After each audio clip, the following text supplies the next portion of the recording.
Un MC, un rapero, puede hacer rap, pero no necesariamente va a ser hip hop. ¿Qué quiere decir esto? Que uno puede saber rapear, pero si no conoce en qué consiste la cultura, cuáles son sus principios, sus lineamientos, no necesariamente va a pertenecer a la cultura, ¿no? Entonces por eso podemos ver a reggaetoneros como Bad Bunny rapeando, pero no son hip hop, ¿no? El día de hoy estamos con Carlos Illaquenaya, uno de los más notables representantes de rap underground en Arequipa. Además es docente, artista y gestor cultural. Actualmente se encuentra trabajando como docente y paralelamente culminó un proyecto llamado Más Rap, Menos Violencia en el Departamento de la Libertad, provincia de Chau, provincia de Virú. Carlos, ¿cómo describirías brevemente la niñez de Carlos Illa? La familia, el entorno, los eventos capitales que pudieron definir su personalidad. Describiría una infancia bastante tranquila, con bastantes inclinaciones hacia la escritura. Siempre he escrito y en primaria siempre participaba en concursos que tenían que ver con escritura, actuación, canto. Entonces creo que esas cosas son importantes para definir un poco a qué me iba a dedicar después, ¿no? Eh, una familia de clase media baja, más o menos, y que también tiene mucho que ver con mi visión política hoy en día. ¿Y podrías hablarnos un poco más de quién es Acarrazo? ¿En qué momento de tu vida empieza a nacer ese espíritu de Acarrazo? ¿Y nace el primero el ideario o el rapero? Ya, el AKA o AK es algo que utilizaban los MCs, todos los raperos, que es como decir alias o un seudónimo, ¿no? Entonces el seudónimo es Razo, empezó siendo Razo y surge en la primera canción que grabé. No sabía cómo ponerme, yo sí sabía que tenía que ocultar un poco la identidad, pero no por algo en especial, sino porque todos los raperos lo hacían. Entonces recuerdo que nació mi sobrina en el año 2010 y mi sobrina se llama Rafaela Sofía, entonces Razo son las sílabas iniciales de Rafaela Sofía y bueno, yo ya tenía un sentido político, creo yo, en ciernes, en la secundaria, ¿no? O sea, siempre me ha incomodado la injusticia en el salón y yo he sido bastante inquieto, ¿no? Entonces creo que si bien es cierto no había un ideario claro de qué quería hacer como tal, sí el rap fue una herramienta de canalización de todo eso que pensaba, que sentía, porque es un género musical que te permite decir muchas cosas, entonces lo encontré como el más adecuado para mis fines, ¿no? Interesante. En todo caso, háblanos un poco más acerca de la escena underground del rap en Arequipa. ¿Existe o existió un movimiento o solo existen raperos? Sí, hay un movimiento bastante fuerte y que también es diverso, ¿no? Creo que actualmente hay una escisión entre el movimiento de breakdance, por ejemplo, que viene a ser la parte del baile, del hip hop, y dentro del rap se ha subdividido en dos también, o hasta en tres. La gente que hace rap estricto, otros que hacen trap hasta reggaetón, y ya no solo hacen trap, sino música urbana en general, y también la gente que hace freestyle. Entonces, hay estos tres grupos actualmente que esporádicamente tienen eventos, en el caso del freestyle tienen clasificatorias a competencias más grandes, y lo interesante es que cada uno tiene un público específico, ¿no? Que no necesariamente comparte la afición por los otros dos géneros. En este caso, por ejemplo, puede haber gente que escuche, que le gusten las batallas de freestyle, pero no le gusta el rap, no va a conciertos de rap, prefiere ir a ver competencias de freestyle. De igual manera, gente que le gusta el trap, la música urbana, el reggaetón, pero no necesariamente va a ir a escuchar rap o a escuchar batallas de freestyle, ¿no? Entonces, actualmente no existe una agrupación que sea plenamente hip hop.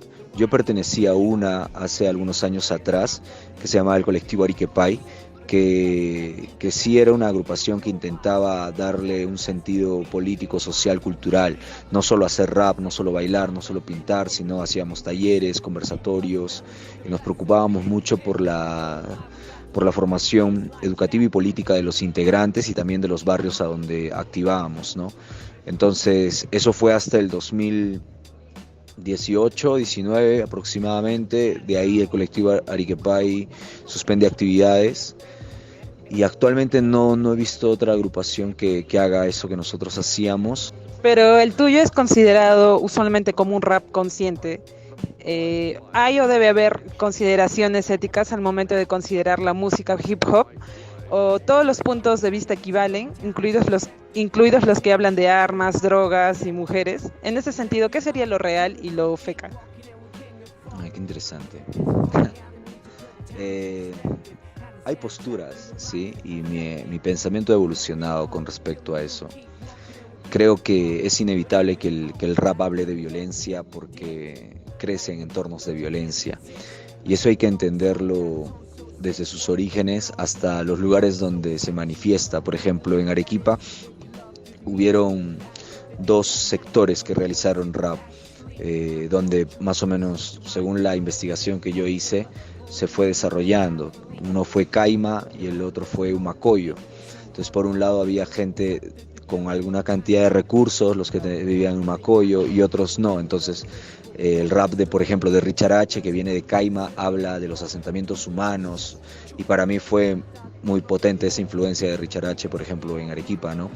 Y por otro lado está la gente de Humacoyo, Oscuro, está también Moraleja Clandestina, que ya hablan de vivencias en la calle, pero no tanto de esas carencias como en el caso de Yanaguara, ¿no? Entonces, yo creo que este concepto del keep the real, que es el manténlo real, que viene del hip hop, es un concepto que va trastocándose con el tiempo, pero yo lo comprendo como cuenta lo que vives, ¿no? Cuenta lo que vives, cuenta lo que tienes por decir. Ahora, yo al haber estudiado literatura y al utilizar la escritura con diferentes estrategias narrativas, a veces no cuento lo que vivo y creo ficciones, ¿no? Por ejemplo, una canción de abuso sexual infantil en donde creé un personaje y todo ello, ¿no? Y lo utilizo para mandar un mensaje. Entonces creo que esto va a depender mucho de qué fines tengas con el rap y qué consideres. En este caso yo sí tengo como principios los principios del hip hop como cultura, que son paz, unidad, amor y respeto. Y algo de lo que hablaba mucho KRS-One es del poder de la palabra, de que un MC, un rapero, puede hacer rap, pero no necesariamente va a ser hip hop. ¿Qué quiere decir esto? Que uno puede saber rapear, pero si no conoce en qué consiste la cultura, cuáles son sus principios, sus lineamientos, no necesariamente va a pertenecer a la cultura, ¿no? Entonces por eso podemos ver a reggaetoneros como Bad Bunny rapeando, pero no son hip hop, ¿no? O entre otros. Entonces, desde mi punto de vista, creo que un rapero puede hablar de lo que le dé la gana, pero cuando tú te consideras hip hop y entiendes por qué existe el hip hop y entiendes para qué el rap y por qué el poder de la palabra, tomas una responsabilidad, ¿no? Y siguiendo esa línea, ¿tú crees que las tiraderas, algo que forma parte intrínseca y necesaria del hip hop, o es simplemente una lucha de egos, las tiraderas? Creo que el ego está siempre ahí, ¿no? Incluso de los que hacen rap social y político, ¿no? Porque hay cierta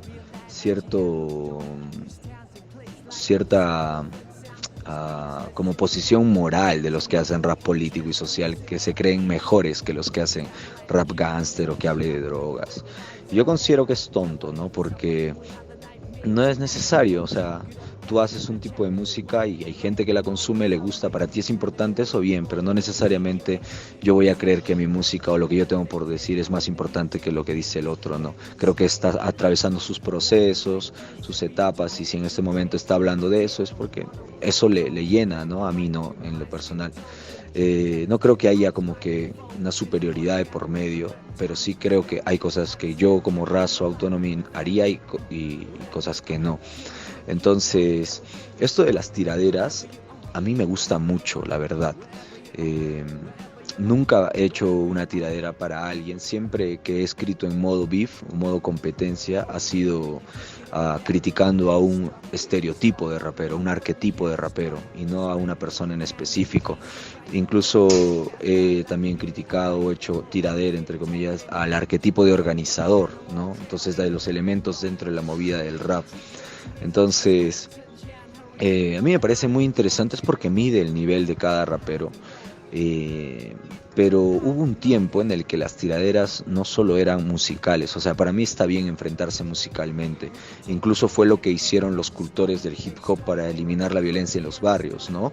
Entre las pandillas dijeron, mira, ¿sabes qué? ¿Para qué nos matamos entre nosotros? Hagámoslo a través de música, si te molesta algo de él, prepárate, haz una canción y a ver quién es el mejor haciendo canciones, porque si seguimos perdiendo la vida, seguimos perdiendo hermanos, ¿no? Esa era la visión. Entonces las tiraderas también nacen así, las batallas de gallos también.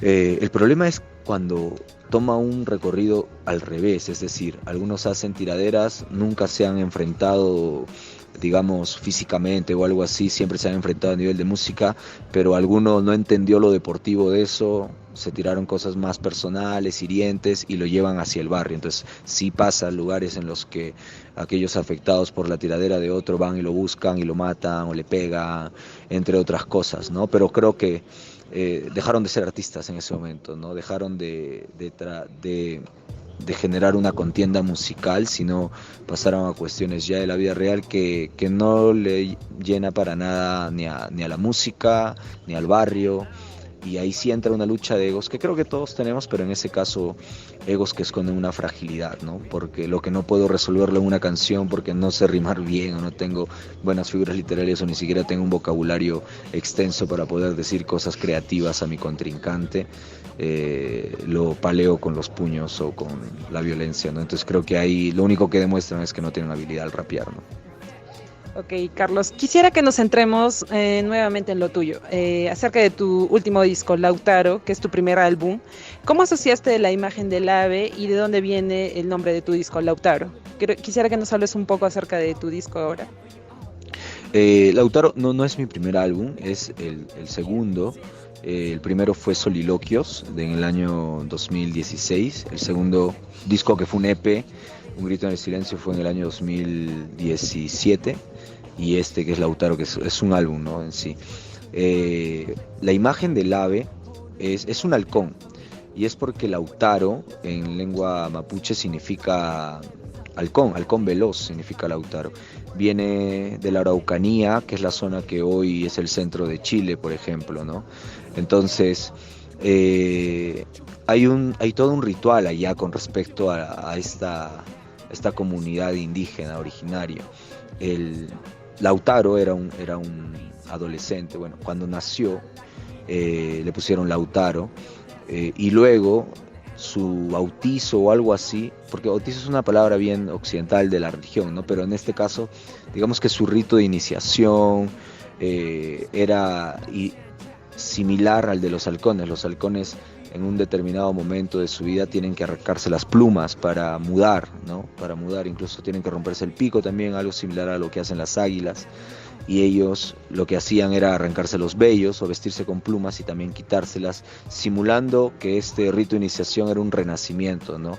Entonces Lautaro es un personaje de la historia que fue siervo, fue secuestrado por Pedro Valdivia, un conquistador español, y bueno, aprendió todo lo que era el uso de armas, las estrategias de guerra de los españoles, siendo siervo de Pedro de Valdivia, ¿no? Recordemos que los españoles llegaban y asesinaban a toda la población, y en el caso de los niños o los adolescentes los secuestraban para que sean sus vasallos, ¿no? En este caso Lautaro era muy inteligente, muy hábil, y lo que hace Pedro Valdivia es tomarlo como su mano derecha. Entonces Lautaro aprende a montar a caballo, aprende muchísimas cosas, y luego hace una contrarrevolución, ¿no? Escapa y con todos esos conocimientos emprende una contrarrevolución. Y bueno, casi lo logra, ¿no? Hasta el final no puede, sufre una traición, y eso sucede. Entonces el ave en el disco refleja eso, y tiene un micro justo en las patas, porque yo intento seguir esa metáfora con este disco, porque es el primer disco en donde yo hago no solo rap, sino hay R&B, hay reggae, hay reggaetón, dancehall. Y bueno, tú como artista independiente, ¿cómo ves el tema en general de la difusión del hip hop en particular en Arequipa? Se conocen, claro, algunos proyectos de difusión pequeños, sin embargo, ¿tú ves alguna oportunidad real de que lo trabajado de manera independiente se difunda masivamente? Yo creo que la música independiente no espera ser difundida masivamente en espacios oficiales, ¿no? Digamos radio, entre otros. Porque sería tonto, ¿no? Llamarnos independientes queriendo estar en la radio un poco. Lo que yo he encontrado en mi camino como artista independiente es propuestas culturales independientes que les gusta mi música y la han difundido. Y creo también que con la tecnología se ha democratizado un poco el acceso a los públicos. Entonces es así que no hace falta que una canción pegue en la radio como para hacer una gira mundial, ¿no? Y el ejemplo de eso es lo que sucedió en Argentina con Bizarrap, por ejemplo, y con muchos raperos underground de Argentina.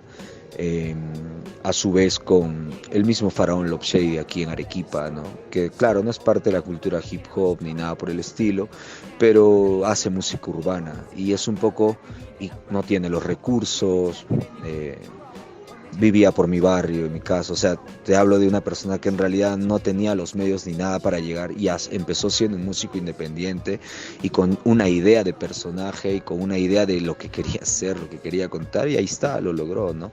Haciendo una parodia de lo que es el trapero peruano en general. Entonces, yo creo que no hay una difusión masiva porque los medios que lo difunden son también independientes, ¿no? Pero también pasa que el artista independiente muchas veces no da el siguiente paso al profesionalismo en todo sentido, que implica tener un equipo de trabajo, hacer música. Cuando tú te vas avanzando te das cuenta que no lo puedes hacer solo, necesitas un equipo de trabajo y eso implica gente que también rebote tu contenido y tu mensaje. Entonces a muchos les cuesta, siendo del underground, entender este tema de la difusión porque creen que se están vendiendo cuando difunden su música, pero creo que es tonto porque no comprenden lo estratégico que es. Por ejemplo, yo como Razo Autonomy, si me preguntas, yo creo que lo que yo digo es importante y es necesario que mucha gente lo escuche, claro que sí. Entonces si yo pienso que eso es así, pues necesito espacios donde eso sea escuchado y donde sea difundido. Entonces encuentro estrategias mías para poder ser difundido. Entonces lógicamente mi música no es masivamente escuchada, pero sí creo que hay estrategias para poder hacer que se escuche, ¿no? Entonces pienso que es un plus esto que la tecnología ha logrado democratizar, y se puede.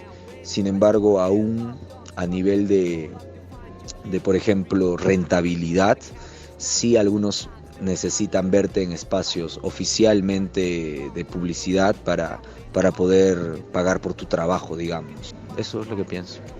Genial. A ver, sin irnos un poco lejos de lo que estamos hablando ahora, tú has estudiado literatura. ¿Y qué significa ese camino en la vida de Carlos? ¿Una oportunidad coludida a los fines de Razo, quizás?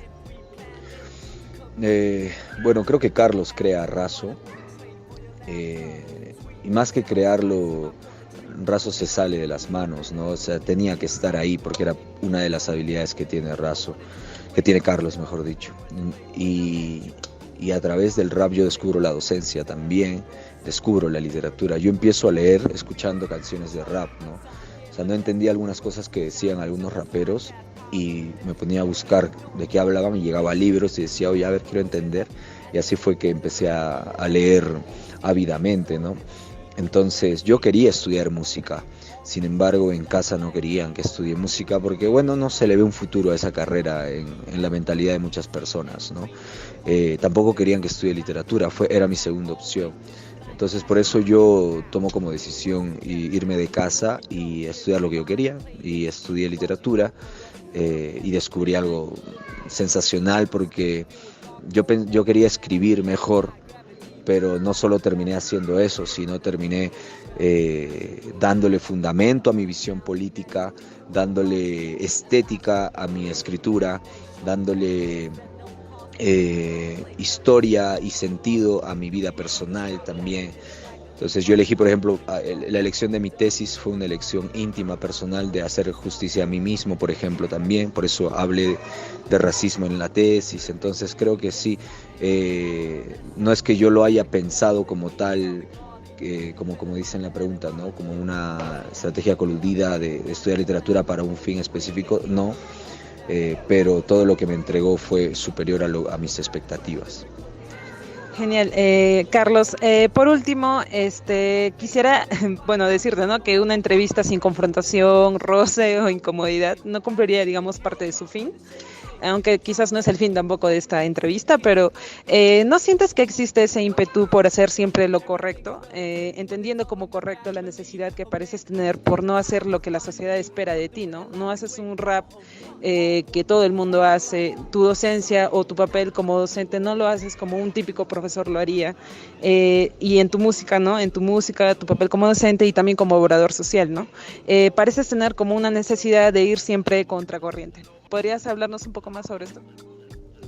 Sí, en realidad creo que es importante el disenso, ¿no? O sea, incluso la primera publicación de fanzines que hice y que subí a repartir a las comis se llamaba Disenso, porque para mí eso que tú llamas confrontación en una entrevista es importante, ¿no? En realidad si el entrevistador no incomoda, la entrevista es una estrategia de publicidad, ¿no?